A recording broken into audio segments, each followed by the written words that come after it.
Personne n'était informé, c'était une visite surprise. Et Dieu a voulu que nous y soyons aussi. Nous y étions, tant plus de 10 fois, on a nommé Dr Wala et Dr Tcholenyanou. Nous avions prié le ciel de nous donner le courage et la force de garder le silence. Et Dr Wala l'a dit, je lui ai envoyé un message à un moment où je me disais qu'il y avait des choses par rapport auxquelles je devrais répondre parce que je suis un homme. Et qu'on ne dit pas des choses en présence d'un homme et qu'il se taise. Et que je devrais lui répondre. Mais au même moment, j'ai regardé l'autorité qu'il incarnait. Et j'ai regardé mon pays, le Togo. Parce que nous n'avions pas le droit de parler à une autorité parce que les mots que j'allais peut-être sortir devaient lui manquer peut-être de respect. J'ai compris une chose, c'est que le travailleur togolais, en voyant les camarades du CHR, que le travailleur togolais est très respectueux, que le travailleur togolais est un travailleur exemplaire. Les gens sont restés là, ils ont écouté, ils avaient mal, ils ont supporté, et la tête haute, ils se préparent à réagir. La tête haute, ils se préparent à réagir. Nous n'avons pas besoin d'entrer dans ce débat. Quand je vois la fougue des gens vouloir parler, ce n'est pas essentiel. La meilleure manière de répondre, c'est d'agir.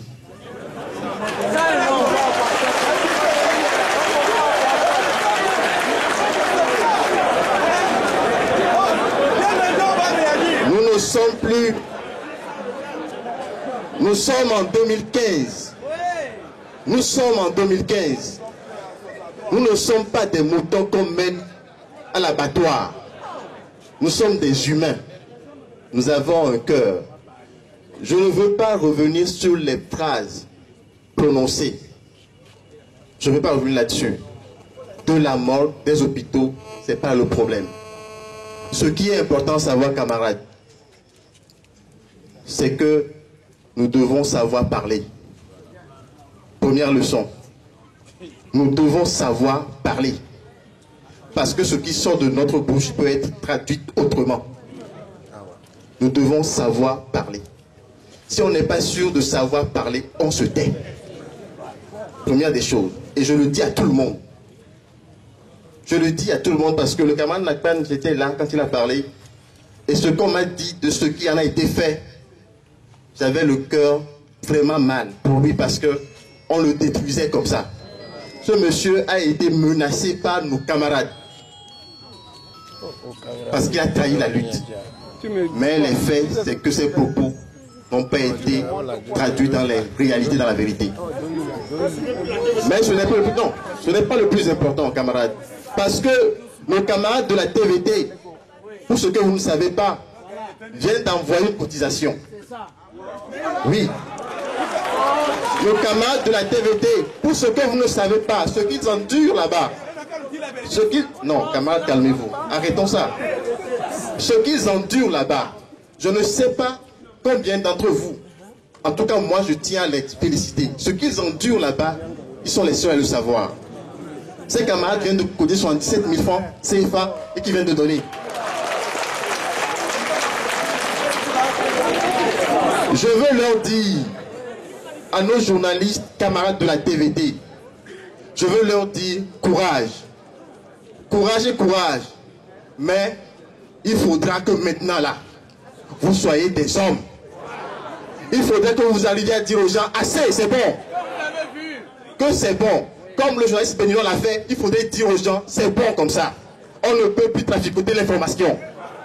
Il faut qu'ils aient le courage de le dire. Parce qu'ils sont formés pour dire la vérité et non pour mentir. Et je leur dis d'être courageux.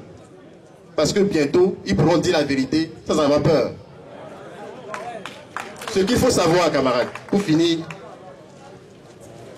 et ça je vais emprunter le mot à un doyen, la réaction du lundi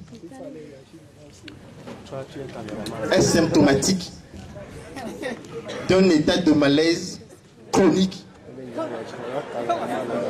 Cette réaction signifie simplement que la peur a changé de camp. La peur a changé de camp. Les gens paniquent, c'est tout. C'est de la panicite. Ils sont en train de paniquer. Donc il n'y a pas de quoi réagir. Mais ce qui est sûr, c'est que la coordination se réserve le droit de répondre. Nous allons tenir, dans la semaine à venir, une conférence de presse. Et dans cette conférence de presse, les propos que vous aurez donnés, vos décisions seront reprises dans la conférence de presse pour adresser une réponse, je le dis, et je pèse mes mots, à son Excellence, le Premier ministre. Merci.